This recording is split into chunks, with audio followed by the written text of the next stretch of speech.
अस्सलाम वालेकुम दोस्तों, उम्मीद करता हूँ आप लोग सब खैरियत से होंगे।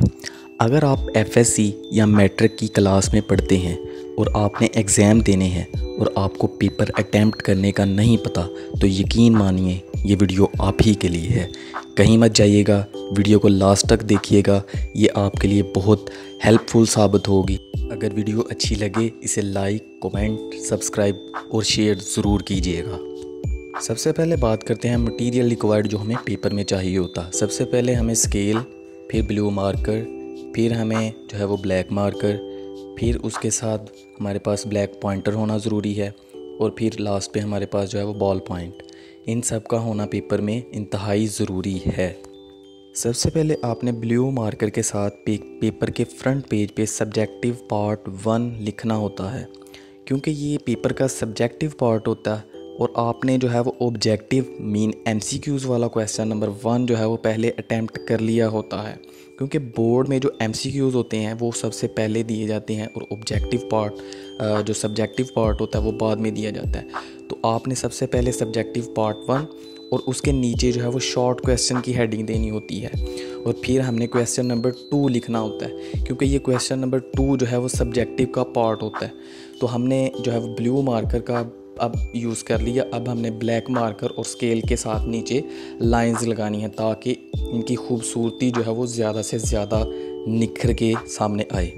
फिर हमने क्या करना है, हमने जो क्वेश्चन अटैम्प्ट करना उसका जो है वो नंबर हमने जस्ट लिखना होता है। हमने जब नंबर लिख लिया, ये एक एग्ज़ामिनर के लिए एक कोड होता जो कि वो क्वेश्चन पेपर में क्वेश्चन देखता और उस हिसाब से जो है वो क्वेश्चन जो है वो चेक करता। तो हमने जो है वो इसकी मेन हेडिंग जो है वो क्वेश्चन के नीचे जो है वो एज अ क्वेश्चन लिखनी होती है, क्योंकि एग्ज़ामिनर को पता हो कि ये वाला क्वेश्चन अगर हमसे नंबर गलत भी हो जाए तो ये जो है वो हमारी जो है हेडिंग जो है वो हमारी मदद करे, ताकि एग्ज़ामिनर को कोई कन्फ्यूजन ना हो। और इस हेडिंग के नीचे हमने ब्लैक मार्कर के साथ हमने लाइन लगानी है ताकि खूबसूरती और ज़्यादा जो है वो निखर के सामने आए। एंडिंग लाइन लगाना भी ज़रूरी होता है ताकि एग्ज़ामिनर को पता चले कि यहाँ पर क्वेश्चन एंड हो गया और नीचे ही हमने जो है वो क्वेश्चन नंबर 2 स्टार्ट कर देना है, ताकि एग्ज़ामिनर को चेक करने में ज़्यादा से ज़्यादा आसानी पैदा हो और वो हमें अच्छे से अच्छे मार्क्स दे सके। अब बारी आती है हमारे पास सब्जेक्टिव पार्ट 2, मतलब कि सब्जेक्टिव का पार्ट 2 लॉन्ग क्वेश्चन। हमने शॉर्ट क्वेश्चन अटैम्प्ट कर लिए, अब हमने जो है वो लॉन्ग क्वेश्चन की तरफ जाना है और लॉन्ग क्वेश्चन में क्वेश्चन नंबर 3 आता, क्योंकि मेन जो हमारे पास क्वेश्चन नंबर मतलब लॉन्ग क्वेश्चन है वो क्वेश्चन नंबर 3 है, क्योंकि क्वेश्चन नंबर 2 जो थे वो शॉर्ट क्वेश्चन थे और क्वेश्चन नंबर 1 हमारे पास ऑब्जेक्टिव का पार्ट था।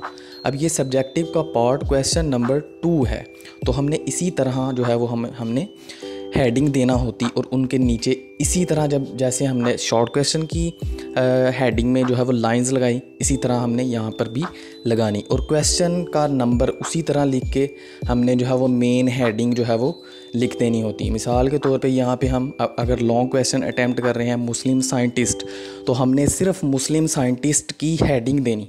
वहाँ पर लिखा होगा explain the Muslim scientist in history या जैसे भी ऐसे करके लिखा होता, तो हमने सिर्फ मुस्लिम साइंटिस्ट लिख के तो नीचे लाइन लगानी और हमने क्वेश्चन जो है वो अटैम्प्ट करना स्टार्ट कर दिया। उम्मीद करता हूँ दोस्तों आपको ये वीडियो अच्छी लगी होगी और बहुत कुछ जानने को मिला होगा। मिलते हैं किसी नेक्स्ट वीडियो में। अल्लाह हाफिज़।